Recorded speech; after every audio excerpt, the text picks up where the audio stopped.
What up, fam? It's your boy, Slunderboy 2024, streaming to you live. We find ourselves here again, ladies and gentlemen. It's Pumpkin Night.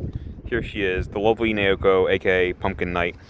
Oh my god, we're back again. So, yeah, once again, I got another book from France. I got another book in French because this infamous series will never ever be translated. It'll never be in English. So, I just like looking at the beautiful artwork by Seima Taniguchi. But yeah, real quick. So all you guys, all my DMs, okay, people keep DMing me. People keep sending me this video by the Slenderman 2024 video.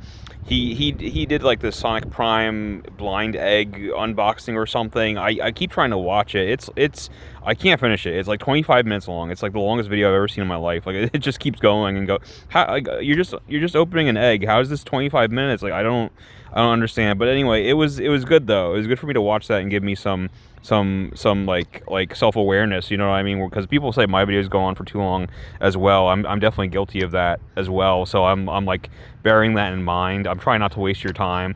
So like yeah, like with these reviews, I know some of the reviews they go on and on. Like I'm gonna try and keep it shorter for this one. This is Pumpkin Night, Volume 7.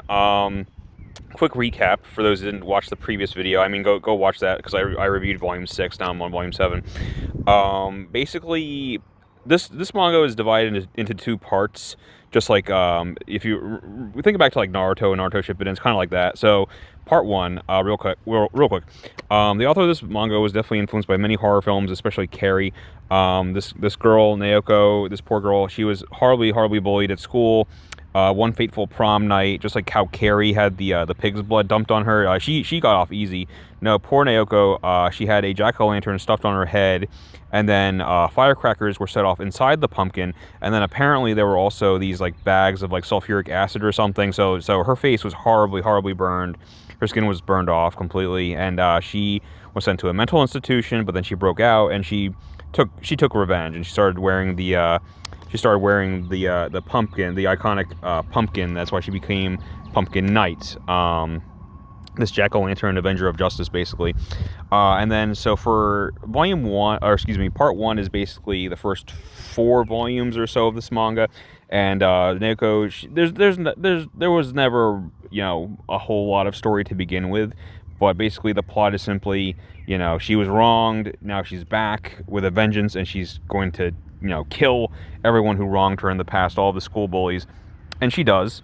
And that's kind of it. I mean, things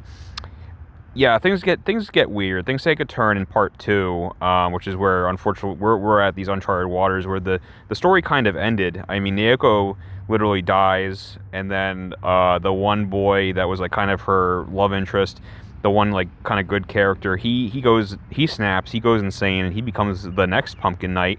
And it's kind of like, oh, okay, so that's where they're gonna kind of, like, let's just end it there. Like, okay, so he becomes the next Pumpkin Knight, end of story.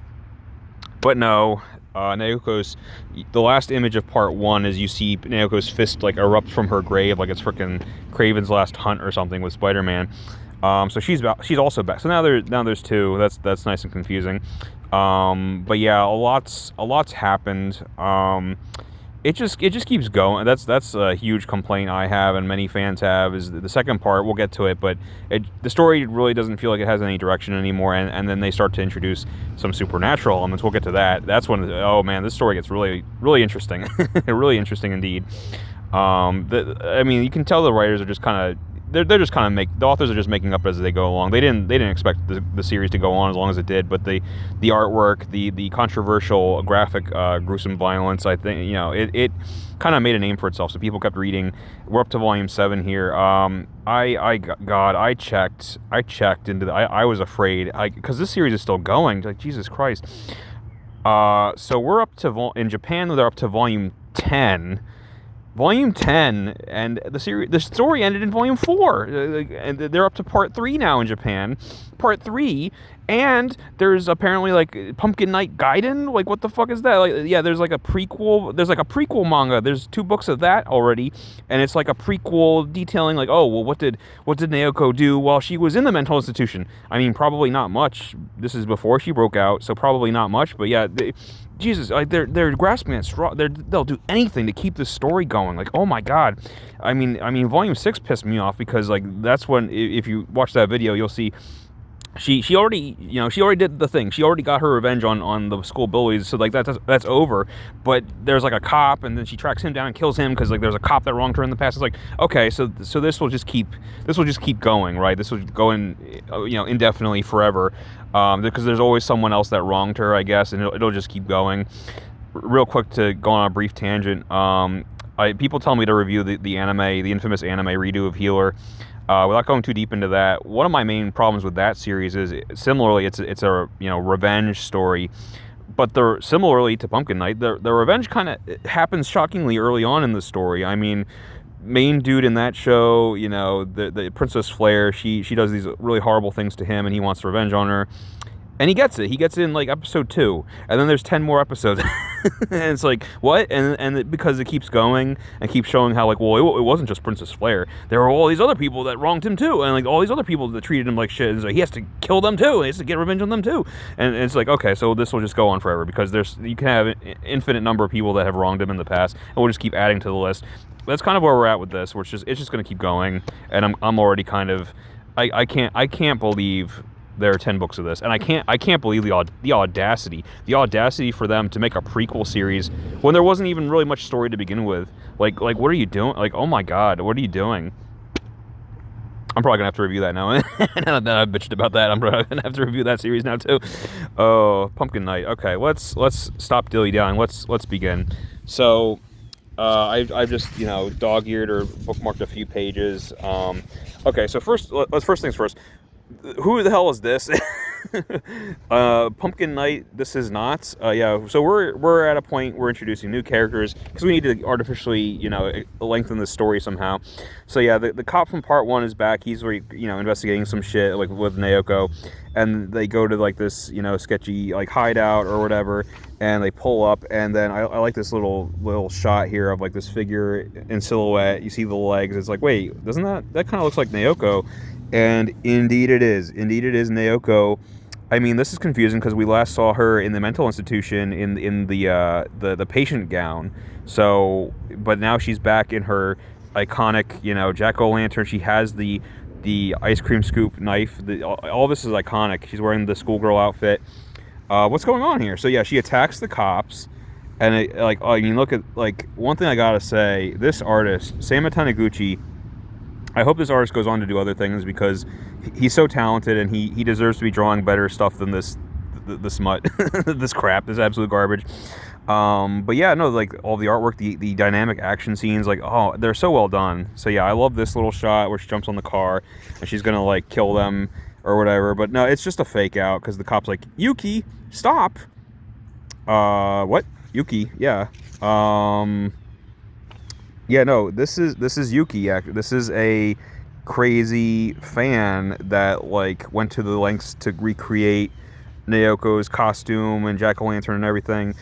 And things get even stranger here. I don't know. This I really wanted to stop reading this. I wanted to stop reading last volume, but I love the last video I made on this subject was, in my opinion, one of my best. Got really good views, and I was really happy with it. And I'm like, okay, maybe I can have fun with like another volume of this. And I really do like looking at the artwork in this series. So props to that. And one thing you'll notice, like last time, it was a pain in the ass because there's just so much of this book that I can't show on YouTube because like 90% of it is like either graphic sexual stuff or graphic violence that I can't show on YouTube.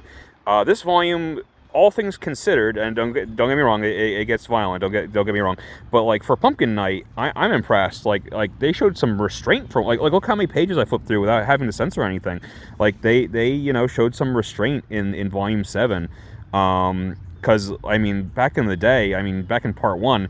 Every chapter would have something that I wouldn't be able to show, you know what I mean? But like this actually, there's a good chunk of I don't know exactly, maybe like at least half of the book or more, I can just kind of go through without needing to censor anything. It's great. They don't really go too far with the violence for once.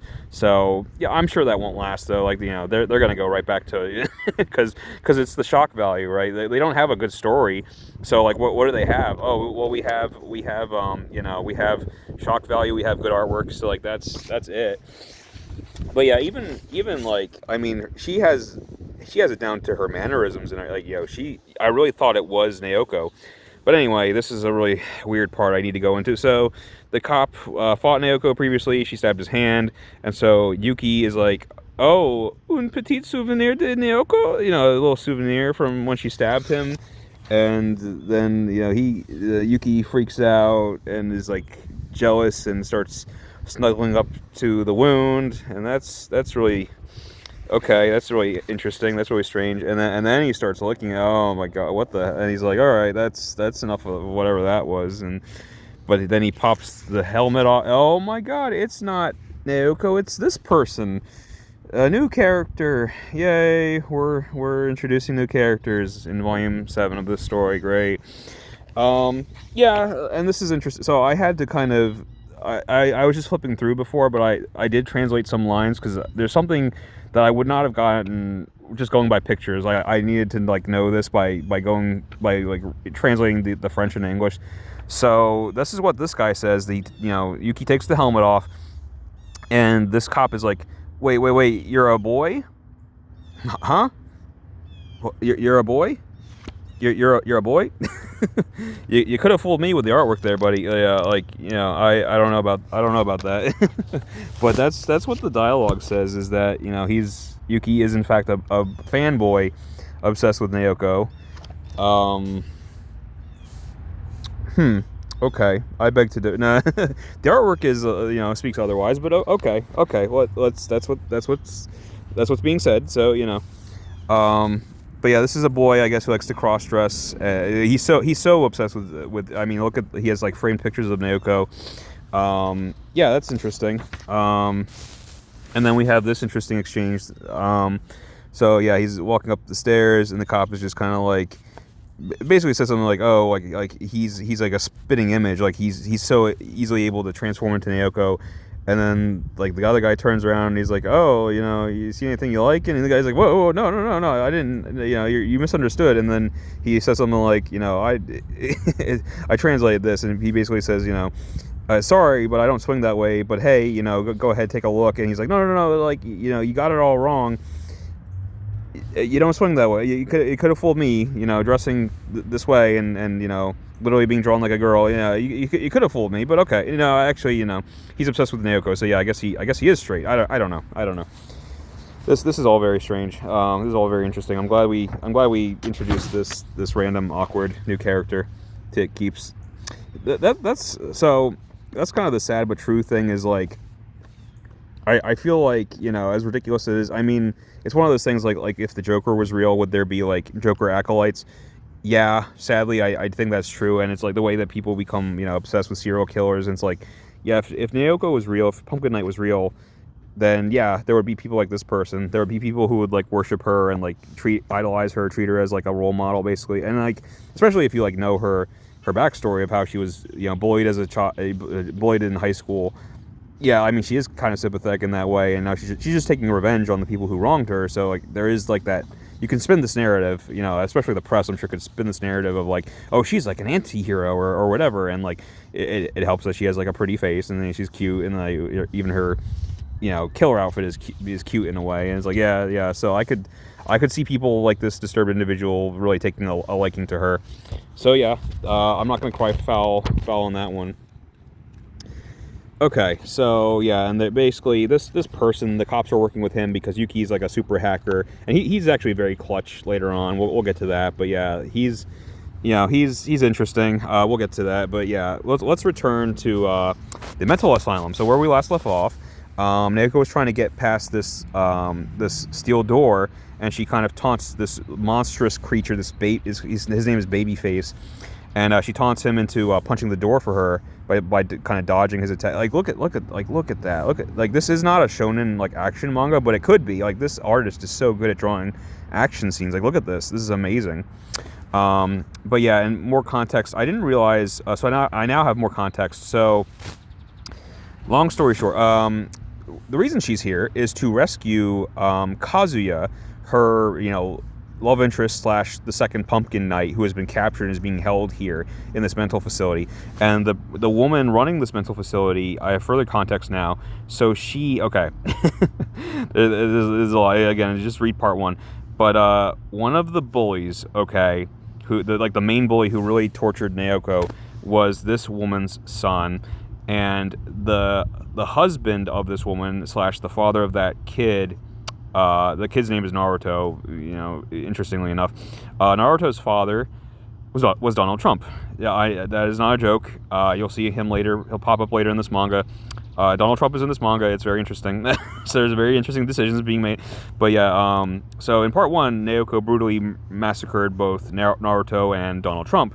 And so, this woman who runs this facility, she has it out for Naoko. Honestly, she has like decent motivation. It's like, yeah, you literally slaughtered my family, and also I happen to run this evil institution, but like the cherry on top is like I get to take revenge on you for what you did to my family. But yeah, we're doing this again. But yeah, she's dodging like a boss. She's awesome. I really do like Naoko. Like she's really cool. But yeah, basically, she dodges, and then yeah, enough hits open up. She's got a booty going on. I'm getting distracted. But yeah, Babyface opens an opening in the what does she say? Un passage, a passage. Un passage. I'm trying to learn some French here. But yeah, she dives in. She's like, oh, I have an escape route.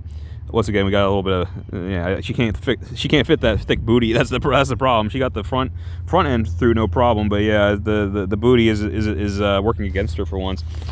So she's stuck, and then this is great. Like look at the detail of like her eyes like rolling back in her head. Like, so Babyface punches her while she's trapped, and he does the JoJo attack, and she's just getting pummeled. And this is where I have to suspend my disbelief, where it's like, because if you read volume 6 like I did, you saw how Babyface, I mean, you even see in this volume, like his punches are denting this reinforced steel door. You see in volume 6 how like his punches will like atomize like other people, like these orderlies get like completely atomized by his punches. And I mean, to be fair, like she's getting messed up, but like, unless you explain that he's been pulling his punches here, like he's letting loose a flurry of punches that would have atomized another character. You know what I mean? Like, why is Naoko not dead from that? Like, she's hurt, but like she should be I'm sorry, it's main character powers. But yeah, here's a shot that I like where, again, like there's like merch. Naoko has like her own, she probably has I don't even know if there's that much IRL Pumpkin Night merch. It's not like a huge manga series. Even in Japan, I think there is like a small cafe devoted to her or something, but like certainly not over here. There's like no merch at all over here. But yeah, I mean, if Naoko was real, they probably would try to commercialize this shit. There probably would be merch, as fucked up as it is. But yeah, Yuki's like a crazy simp fanboy who's, of course, this is what his room looks like. He has like all this like creepy merch. He has freaking standees. He has freaking standees of Naoko. Like, what is this? Like, holy shit. But yeah, he's like ultra hacker boy, so he's gonna help them out with some stuff. Let me find the next. Yeah, she's just getting, again, like look at she's getting destroyed. Like, she should not be alive. I'm sorry, she shouldn't be. But anyway, let's keep going. So yeah, he grabs her by the foot. He like lifts her up, and this is, I mean, yeah, that's Trump's wife. Very fan servicey, big boobs. And then he lifts her up by the leg, like a little side boob, like the panty shot, like very fan, like awkward fan service. That was my criticism last time, and it still applies here. Just like, there's a time, I'm not even like anti-fan service in my manga, but there's a time and a place, especially when I'm reading like a horror manga, which this supposedly is. Like, I don't know, it kind of stopped being, it stopped being that a while ago. It stopped being like a horror series in part 1. I don't know what this is anymore. This is like a weird like freaking vigilante superhero. I don't know what this is. Like, it changes genres like almost every chapter. Like, anyway, but yeah, that's similar to like, I had similar issue with like stuff like High School of the Dead, for example. Maybe I'll review that at some point, because I wildly went back and forth between loving and hating that series, and that's how I am with Pumpkin Night, to be honest, where it's like, that similarly, that series was trying to establish like a horror tone, but there'd be weird moments where it's like, okay, there's like these zombies ripping apart this girl or biting into her, but then you see like a panty shot or a side boob or something, and it's like what was that? Like, am I supposed to be, what, fan service? Like, now? This is not the time, sir, this is not the time. Like, this is not the time, I'm sorry. But yeah, Babyface is gonna like kill her because there's no reason not to at this point. She's already revealed that she's not his mother, so he's got her dead to rights. But then this is where things really take a turn. So she starts to say a name, and that name is Shingo. And Babyface goes, oh! And then the doctor's like, that's not possible. And she's like, Shingo, let me go, blah, blah, blah. It's mommy, blah, blah, blah. Okay, this is where my bullshit meter just like went flying off the rails. Like I can't. This is where the supernatural element really kicks into high gear. But yeah, he's like, oh mama, it is you, and he stops killing her, and her boobs are out of control. Look at this shot. And she's like, how could she know the first name of Babyface, the real first name of Babyface? And yeah, so she like kind of guessed his first name correctly, and so she does think she's his mama, even though she's obviously like a teenage girl, but and it doesn't look anything like it. But yeah, whatever. Let's just go. She got his name right. Okay, that's all that matters. She got his name right. So yeah, here's really where the bullshit starts. So Naoko has a special power now because she came back from the dead, okay? So she has the ability to communicate with the dead. Like, that is literally what they say. She communicated with Babyface's dead mom. The dead mom said, oh yeah, his first name is Shingo, tell him that and he'll stop trying to kill you. And that's what just happened just now. Look at the artwork is so amazing, jaw-dropping, so beautiful. The writing is shit. So the art, A tier, or maybe even S tier. Writing, D tier. This chapter, F tier. This supernatural element, I hate it. I hate that you introduced, and so late into the story. Like really? Like, you're gonna do that now? Like, this is. I don't know, man. Yeah, I was pretty upset that they pulled this shit. I'm like, you gotta stop. This story has been going on way too long. You gotta stop. And then yeah, they talked to this doctor that like took care of her and supposedly resuscitated her. Like, this doctor found her and like dragged her out of her grave and brought her back to life. But then he reveals like, no, I didn't. Like, she really did die. Like, I didn't save her from death. Like, she died, and then she's now able to communicate with the dead. And like, oh, this shot's really cool too. And they're like, what? yeah, communiquer avec les défunts. Yeah, so she is able to communicate with the dead. This is I just bookmarked it because this is a really freaking cool image as well. So yeah, she not only did she like come back from the dead, so that's the thing she can do, and now because she had contact with the afterlife or whatever, she can just communicate with the dead. Okay, this was supposed to be just a slasher about a high school girl who takes revenge on some bullies, but yeah, whatever. That works too, I guess. Sure, why not? So yeah, moving on. Babyface is on her side. He's gonna like lift the door for her. That's cool. So yeah, the next evil plan is Donald Trump's wife is going to like gas them. She's going to release this like noxious gas to knock them all out. But this is where the Yuki hacker is clutch, because he's on the computer and he basically like reverses the gas, and now they're getting gassed, and it's a disaster. So it's like, whatever. But yeah, so then this chapter starts with this amazing shot, and so she like starts to take a step, and this is where I'll give it credit. So she starts to take a step, and then she just like collapses, and Babyface catches her, and she's like stumbling, and she's like, oh, what's wrong? And she's like bleeding everywhere, and she's like, oh, I got punched 1,000 times. That's right. Like, so and then there's this moment where like you're not sure what's, and she's like, Hein is like, huh, or what in French. I've learned a tiny bit just from going through this. But Babyface picks her up, and she's like, what's going? And you're like, what's happening now? Is he gonna crush her? Like, is this like, did he go back to being evil again? No, it's actually this surprisingly adorable moment where again he thinks she's his mom, so he like puts her on his shoulder basically, and like plops her there, and they're both smiling, and she's like, yeah, like let's go get him. Like, and it's like weirdly, I mean, they're both so disturbing looking, but their little rapport here is actually really adorable. Like, I'm like, okay, I could watch these two go on a killing spree or adventures or whatever. It's this manga is so wild because it is like really dark and messed up, but then it'll have like these kind of cheesy, like almost Disney moments where it's like, what's going on here? Like the tone is broken beyond belief. Oh my god. I'm approaching 30. I know. I'm gonna wrap this up very soon. Again, I just said how I was gonna try and not waste people's time. This is a cool shot I liked where there's a cage and Naoko's like again sitting. I like how she's just like kind of perched on it because she can't even walk at this point. So at least they acknowledged her injuries. So Babyface has her like she's like perched like a parrot on his shoulder, and he's just bending the bars like no problem. Yeah, I love this shot. Like she's just like grinning like a maniac, and like she like her greatest foe now works for her. Like that. She's just such a boss. Like she'll just, and you'll see later she does the same thing with Kazuya. She'll turn her greatest enemies into allies basically. But yeah, she's like yeah go get him, kill him, yeah.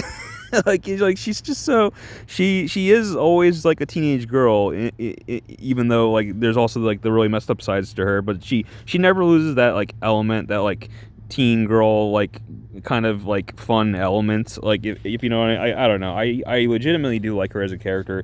It's just that everything else kind of sucks. This is a great shot of her crying because she sees someone that she recognizes. Who does she see? Oh, someone's approaching. Dramatic build up, and like look at this. Look, is that Kazuya? Look at this. Like she has this like this close up of her face, her hand. Like it's 10. Like this artwork is fucking god tier. Anyway, where was I? Okay. So there's like this tearful reunion with her, sort of boyfriend, best friend from school, the one guy who's kind of nice to her, Kazuya. Okay, so here's something that dates back to part 1 that I didn't even like. So this is what happens at the end of part 1, okay? So Kazuya, he was the one kid from school who was always kind of the voice of reason. He was like the one good kid who didn't bully Naoko. He was like kind of, soft-spoken. He was kind of like a limp-wristed, like he was spineless. Like he didn't have much of a backbone, but he was nice. He was a nice guy. He was a quiet guy. He was timid. And then right after Naoko dies, and then he kind of like has a personality change. I'm going to do my best to do like an impression of part 2 Kazuya, how he is now, but he's like, I'm Pumpkin Knight now. I'm gonna wear your dress. I'm gonna wear your uniform. I'm gonna wear the pumpkin mask because I'm Pumpkin Knight now. Now I kill people. Yeah, he goes completely batshit crazy, and even Naoko is like, oh my god, like, whoa. Isn't that kind of the pot calling the kettle black though? Like Naoko, you're no angel yourself, but she's even taken aback by like, Kazuya, you kill people now? You're crazy now? Like, oh my god, what happened? So. Again, I don't like any of this. It's such a dramatic, like, just for shock value, just a poorly written change in his character.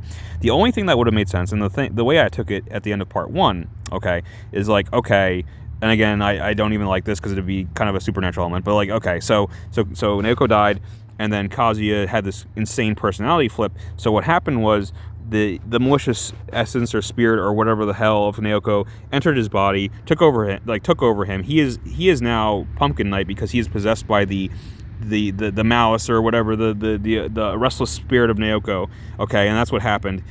But then even that can't be the case, because at the end of part 1 even they show Naoko popping out of her grave.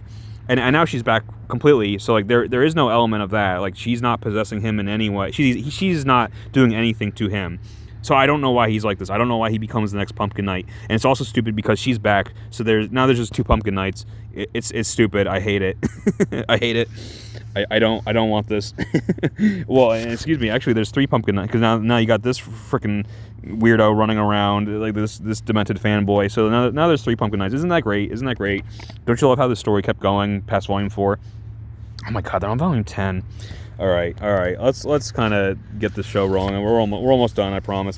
Yeah, here. So we get some more backstory that's even worse. So the mental institution run by Donald Trump. There he is. It's not even a great shot of him. Trust me. In part 1, it looks a lot more like Trump. But yeah, that's Donald Trump. That's Naruto's father. That's the head of this facility's husband. He was using the facility as an excuse to like experiment on the patients, and he was giving them superpowers and turning them into super soldiers via genetic manipulation and experiments and drugs and stuff. And yeah, okay. So What? So now that's a thing. That was never a thing until now. Now it's a thing. A little late to introduce this element, but okay, sure. Conspiracies, super soldiers, sure, why not? Let's just go fucking crazy. Who cares anymore? None of this matters. It's all bullshit. Okay, so I have to say something. So look at this panel. This is Kazuya. Look at the jump he makes, and the narration's even like, oh, he's not human. Okay, both Naoko and Kazuya, multiple times exhibit these supernatural, these inhuman feats, these physical feats that are not explainable, right?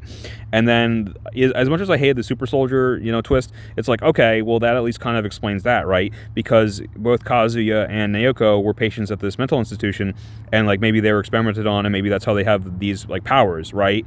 Like that would explain that. No. The author takes pains to explain that, like, the doctor, the evil doctor woman's like, oh no, like, he was not one of my experiments. I don't know why he's able to do things like that. He was never, given any drugs of any kind, so I don't know how he has these powers. So it's like you had an option to like explain that, and you chose not to.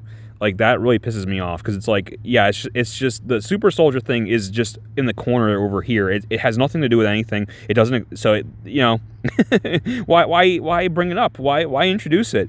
So Naoko was not experimented on, and neither was Kazuya. They can just do these things because of bad writing, because in an unrealistic, ridiculous manga that should have been canceled after volume 4. We're almost done, I promise. Yeah, and then like it's just like the double standard is crazy. Naoko, like, she's pissing me off now, because she's just like, she has like this like tragic maiden face. She's just like, oh my god, like, he's brutalizing these people. This isn't the Kazuya I knew. Like what happened to you? Like, you're crazy now and you kill people, and it's like, bitch, you're literally wearing the blood of your enemies on your face. Like, you're exactly the same as he. Like, why are you judging him? Like, what is this double standard all? And so I guess he's so bad now that he scares even Pumpkin Knight. What? the hypocrisy is like out of control. Okay, so anyway, moving right along. I love this shot here. These three expressions where Kazuya is just completely a demon. And again, there's no explanation, not even a supernatural explanation in his case. He's just crazy, and somehow that gives him like superpowers. And then Naoko is like horrified looking at his face, and then the doctor is like, I don't know, weirdly turned on, or she's just like, yes, this is good. Like, like, yeah, I don't know. It's just this is just a mess at this point. Yeah, I like this shot too, where he's charging. He just looks like a demon, like a man possessed, like.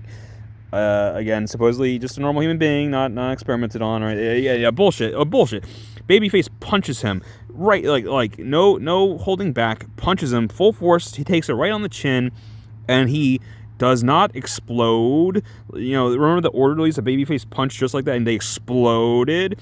Oh, it's the bullshit main character power, just like Naoko has. Yeah, I love that shit. I love that. I love the inconsistent power levels. I love it. I love main characters surviving things they shouldn't be able to survive. I love it. But yeah, I mean, really, really cool action scene, like the way he slides, like, again, the artwork really kind of saves it to a degree. But yeah, he's charging, and then Babyface does the again, like, really, really excellent action scene here, and he's about to be finished off for real. But Naoko, like, she loves him or whatever, so she's just like, no, stop. She covers his eyes and saves Kazuya. And then Kazuya, he returns the favor by gouging out Babyface's eyes. So that happens. So nothing was resolved. So then Yuki's doing research on the computer, and like he finds this file, and apparently, like, this is where we leave our story for now. But Kazuya was brainwashed and experimented on at the facility, and basically like brainwashed to hate Naoko and treat her like an enemy. And if you look at the video, like, it's like 5.5 hours of this, like, Clockwork Orange shit. So it's like, yeah, and like no shit that Kazuya, and he was already like not doing so great mentally after Naoko died. But yeah, no wonder he's like the demon that he is now. yeah, I don't know. Like this, the pacing, like that's the other thing I was gonna say. Like the pacing of this manga, they're clearly just like grasping at straws. They don't know what to do anymore. They're stalling for time. Here's a preview of Volume 8, and they're still they're building up now. Like Pumpkin Knight versus Pumpkin. They're still in this facility. Like that's the reason Volume 6 I thought like it stayed too long in the facility, but I'm like I'll get Volume 7 because I want to like wrap this story up, and like I'm sure it wraps up in Volume 7 because there's no way like all this happens and they're still in the same setting, the same facility. Like we have spent over 2 volumes on this little breakout setting. It's like I can't believe how much time they're just treading water. Like it's crazy. The pacing of this manga is an F. Like two books where nothing has happened. Like all Naoko got captured. She's in the mental institution. She's trying to rescue Kazuya, and somehow we dwell on that for 2 books. Like Volume 6 ended with her squaring off against Babyface, and we're really not that much further away from that after reading all of Volume 7. It's crazy. Like, oh my god. Like, I hope Volume 8 has more substantial content, but I'm done. I'm sorry. I'm done. Like you're gonna move at this snail's pace. I'm done. This was fun. I liked looking at it again, sharing this with people, showing people the epic artwork. But yeah, again, this has been going on long enough. So, but yeah, if you have the chance, like you can find these pretty easily on Amazon. You can find like Japanese volumes or French volumes for like about the same that a volume over here would cost, like maybe $10 or so. And yeah, I mean, again, and it's like same as Volume 6, like the French version, like the lettering it's shiny. I don't know if you can see it here, but it's a very nice cover. It's very shiny. Yeah, again, artwork 10 out of 10, S tier artwork, story like D or F tier depending on the chapter. Do I recommend it? If you're like me and you can like get over a lot of negatives when the artwork is very nice, then yes. But if not, then yeah. And then like the other thing I wanted to say real quick is like the Pumpkin Night fans. You ever like read or watch something and you're like, I don't want to meet fans of this. I don't want to meet people who are fans of, like the people that are like diehard fans of Pumpkin Night who like defend it to a fault. They're obviously just reading it for the extreme gore and also like the weird like fans who are like the ones that did like the English translation where like there was all these like extra references to Trump and Hillary's emails and grab them by the you know what, and like a lot of like racist jokes that were probably not in the original script, and like a lot of weird British slang. They just seem like very suspicious, like sketchy people. I don't want to meet the Pumpkin Night fans. I really don't. I realize I'm a huge hypocrite because I'm reading this myself. But I'm like, yeah, if you're one of those people who like you could read Naruto or One Piece or something, and you really want to read this instead, I just kind of have to wonder about you. I'm sorry. And then again, like I'm open to that criticism as well. Like I could be reading something else. I wish I was reading something else right now. I wish I was. I'm kind of done with this series. But yeah, let me know if you enjoyed this one. I hope I'm not being a dead horse. I thought I could get like one more entertaining video out of this. Let me know if you want to read, if you want to see any more like effed up manga reviews, because I've got a bunch. Trust me. Pumpkin Night was just kind of at the top of my list. But yeah, see it.